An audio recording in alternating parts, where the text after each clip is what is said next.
Hello students, तो ये जो मैं वीडियो बनाया हूँ, यह बिहार बोर्ड गणित स्पेशल के लिए वीडियो है। इसमें गणित के कुछ स्पेशल क्वेश्चंस मैं आपको बताऊंगा जो कि आपको ज़रूर से ज़रूर आने चाहिए, क्योंकि ये क्वेश्चंस एकदम 100% चांसेस है कि ये आ सकते हैं। ठीक है। और कल हिंदी का पेपर है, उसके बाद वाला पेपर जो कि है मैथ का ही है। तो मैं आप लोग को आज मैथ के कुछ इंपॉर्टेंट क्वेश्चंस आपको दे देता हूँ। ठीक है। तो अब हम स्टार्ट करते हैं।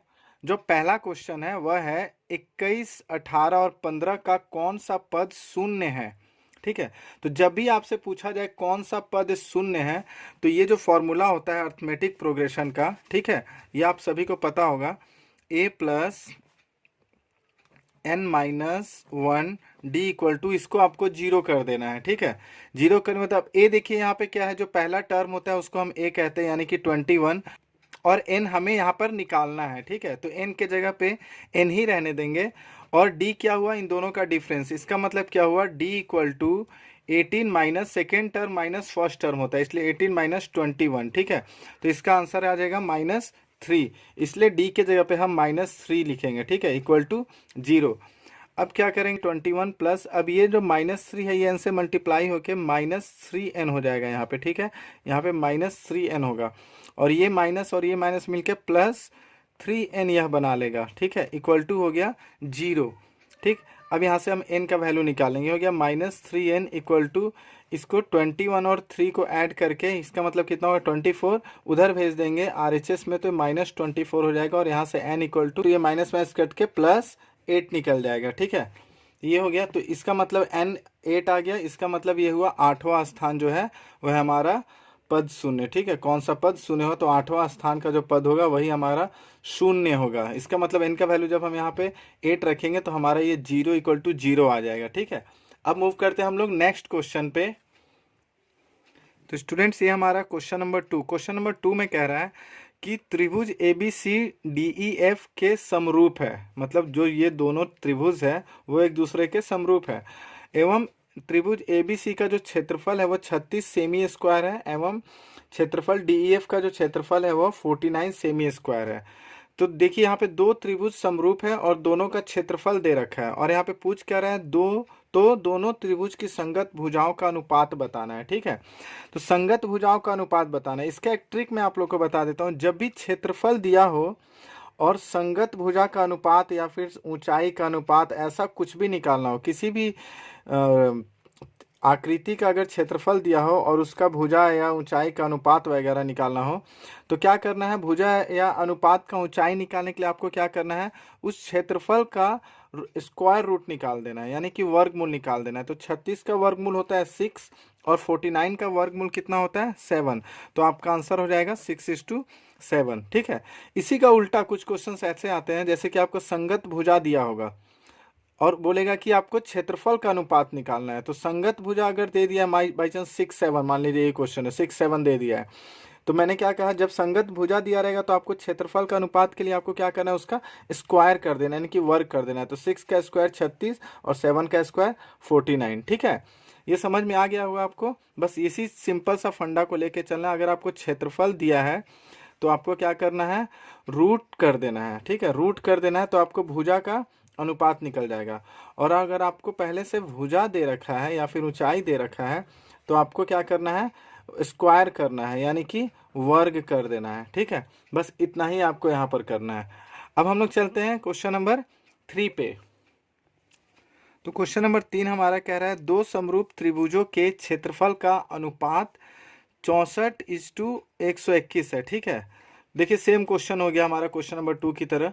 तो इनके संगत भुजाओं का अनुपात निकाले। तो मैंने क्या कहा था कि जब आपको क्षेत्रफल दिया होगा, तो आपको उस क्षेत्रफल का रूट कर देना है ताकि संगत भुजा निकल जाए, और जब भुजा दिया हो तो उस भुजा का स्क्वायर कर देना ताकि क्षेत्रफल का अनुपात निकल जाए।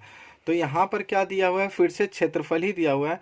तो क्षेत्रफल का जब आप इसका स्क्वायर रूट करोगे, यानी कि वर्गमूल करोगे, तो 8 हो जाएगा, और 121 का करोगे तो कितना हो जाएगा, 11 हो जाएगा। तो इसीलिए इसका आंसर है ए। ठीक है। क्योंकि संगत भुजा निकालना था और हम उसका वर्गमूल कर देंगे। ठीक है। ये चीज़ हमेशा याद रखिएगा, बहुत ही सिंपल चीज़ है। अब हम लोग मूव करते हैं, हम लोग क्वेश्चन नंबर 4 देखते हैं कि क्या कह रहा है। तो स्टूडेंट्स, अब हम आ गए क्वेश्चन नंबर 4 पे, जो कि बहुत ही इंपॉर्टेंट क्वेश्चन है। इस तरह के क्वेश्चंस आपको एक ना एक जरूर पूछेंगे। ठीक है। तो तो इसमें क्या है कि क्वेश्चन नंबर 4 कह रहा है कि बिंदु -6 -7 का कोटि है। तो देखिए -7 ये जो है और -6 मतलब x और y होता है। तो x वाले को कहते हैं भुज और y वाले को कहते हैं कोटि। और x वाले को भुज भी कहते हैं और x अक्ष का निर्देशांक भी कहते हैं। कभी कभी क्वेश्चन आपसे पूछेगा कि x अक्ष का निर्देशांक क्या है, तो जो आपका x पे रहेगा वो आपको कहना है। और कभी कभी पूछेगा y अक्ष का निर्देशांक क्या है, तो आपका जो y पे रहेगा वो आपको कहना है, ठीक है। और चीज़ देख लीजिए, अब यहाँ पर देखिए y को हम कोटि कहते हैं, तो इसका मतलब इसका आंसर क्या हो जाएगा -7, क्योंकि ये y पे -7 है। अगर यही क्वेश्चन में कोटि के जगह पे अगर रहता कि भुज क्या है, तो आप -6 देखते ना, क्योंकि x पे -6 है और x को ही भुज कहते हैं, तो -6 मतलब a इसका आंसर हो जाता उस समय, ठीक है। अब हम लोग मूव करते हैं क्वेश्चन नंबर 5 पे। तो स्टूडेंट्स ये रहा हमारा क्वेश्चन नंबर 5। क्वेश्चन नंबर 5 में कह रहा है कि बिंदु -12 -18 का भुज क्या है। अभी जस्ट इसके पहले वाले क्वेश्चन में मैंने आपको ये सारी चीज़ें समझाया है कि भुज मतलब x एक्सिस होता है, ठीक है। तो यहाँ पर भी वैसे ही इसको बना लेना है कि आपका देखिए x एक्सिस पे क्या है -12 है और यहाँ पे भुज पूछा गया है, यानी कि इसका आंसर हो जाएगा -12।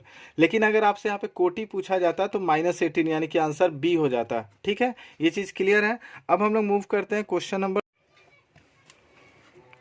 तो स्टूडेंट्स देखिए अब क्वेश्चन नंबर 6। क्वेश्चन नंबर 6 में कह रहा है कि यदि tan थीटा इक्वल टू √3 है, ठीक है, यदि tan थीटा इक्वल टू √3 है तब सेक थीटा होगा, क्या होगा, ठीक है, यही निकालना है।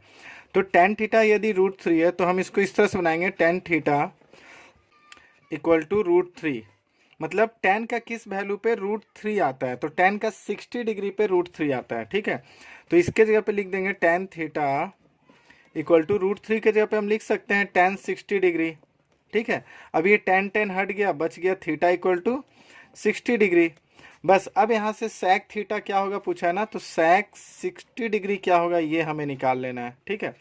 तो sin cos 10 cosec sec, ठीक है, फिर से sin cos 10 cosec sec, यानी कि cos का उल्टा sec होता है, ठीक है। तो sec 60 डिग्री क्या होगा, sec 60 डिग्री क्या होगा, 2 होगा, ठीक है। sec 60 डिग्री होगा 2, इसलिए इसका आंसर होगा 2, ठीक है। समझ में आ गया। अब हम मूव करते हैं क्वेश्चन नंबर 7 में। स्टूडेंट्स अब हम लोग आ गए हैं क्वेश्चन नंबर 7 पे। तो देखिए क्वेश्चन नंबर 7 कह रहा है कि बिंदु 2√3 -√2 किस पाद में है।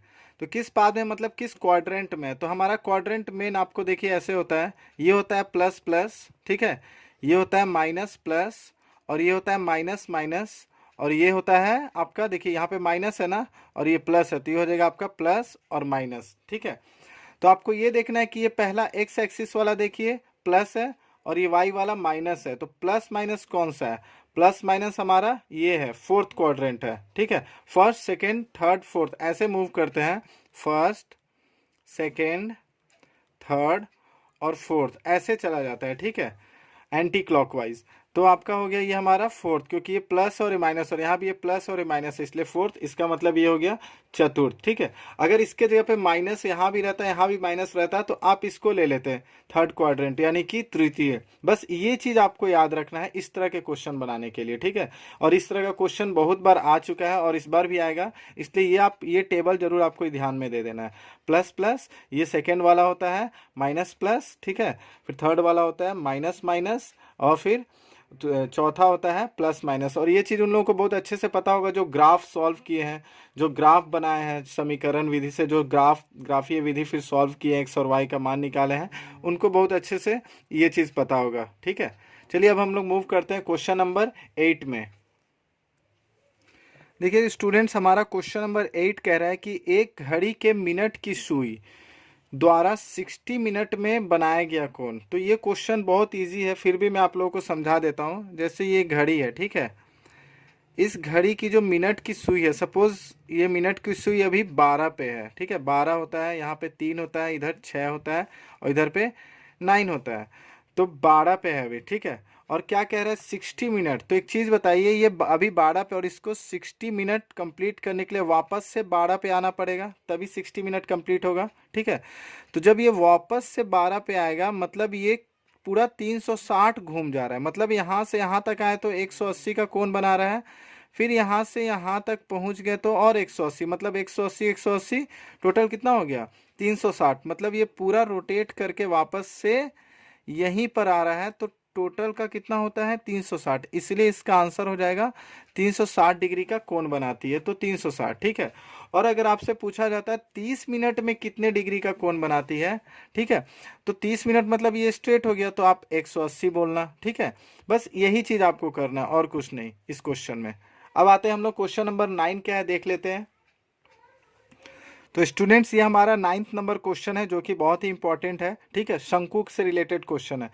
तो सबसे पहले तो मैं आपको ये कहूँगा कि शंकु बेलन ये सारे चीज़ का, शंकु बेलन हो गया गोला, इन सब का फॉर्मूला आपको याद रखना, आयतन का और क्षेत्रफल का। ठीक है, तो आप ये क्वेश्चन पढ़ते हैं हम लोग। यदि एक शंकु की त्रिज्या 14 सेमी है और इसकी तिर्यक ऊंचाई 15 सेमी है, मतलब एक शंकु है। ठीक है, शंकु की त्रिज्या, शंकु की त्रिज्या, ठीक है, तो शंकु का आधार का ही त्रिज्या होता है। ठीक है, शंकु के आधार की त्रिज्या कितना है 14 सेमी है, और इसकी तिर्यक ऊंचाई मतलब ये तिरछा वाला ऊंचाई इस ये कितना है 15 सेमी है। इसका मतलब एल इतना है और ये क्या है हो गया 14 सेमी। ठीक है, तो अब हमें यहाँ पे निकालना क्या है, निकालना है क्षेत्रफल। तो संपूर्ण पृष्ठ का, शंकु के संपूर्ण पृष्ठ का क्षेत्रफल का आपको फॉर्मूला याद होना चाहिए। ठीक है, तो संपूर्ण पृष्ठ का क्षेत्रफल का फॉर्मूला जो होता है संपूर्ण पृष्ठ का, वो होता है पाई आर आर प्लस एल। ठीक है, बस आपको इसमें वैल्यू पुट कर देना है 22/7 इंटू आर कितना दिया हुआ है 14,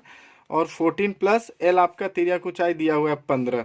7 1 जा 7 2 जा, ये हो गया आपका 44, और ये हो गया 15 और 14 कितना हो गया आपका 29। बस आपको 44 और 29 को गुना कर देना। जब आप इसको गुना करोगे तो 1276 आएगा, इसलिए इसका आंसर हो गया 1276 सेमी। ठीक है, अब हम लोग मूव करते हैं क्वेश्चन नंबर 10 पे।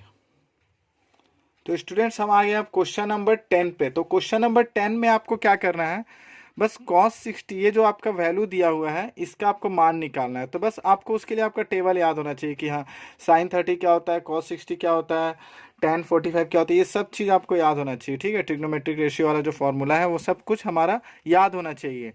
तो cos 60 का वैल्यू क्या होता है, पहले आप लिख लोगे यहाँ पे cos 60 cos 30 माइनस sin 60 और साइन 30, ये सारे आपको वैल्यूज आपको याद होने चाहिए। ठीक है, तो cos 60 आपका क्या होता है 1/2। ठीक है, और यहाँ पे बीच में कुछ नहीं है, मतलब ये हो गया मल्टीप्लाई, cos 30 होता है √3/2 माइनस साइन 60 होता है √3/2, और साइन 30 का वैल्यू होता है हाफ, यानी कि 1/2। ठीक है, बस अब कुछ नहीं करना है, ये अंश और हर आपस में मल्टीप्लाई कर लेने हैं। ठीक है, तो √3 को 1 से करेंगे तो हो जाएगा √3, 2 को 2 से करेंगे तो हो जाएगा 4, माइनस फिर यहाँ पे हो जाएगा √3, और यहाँ पे 2 को 2 से करेंगे तो हो जाएगा 4।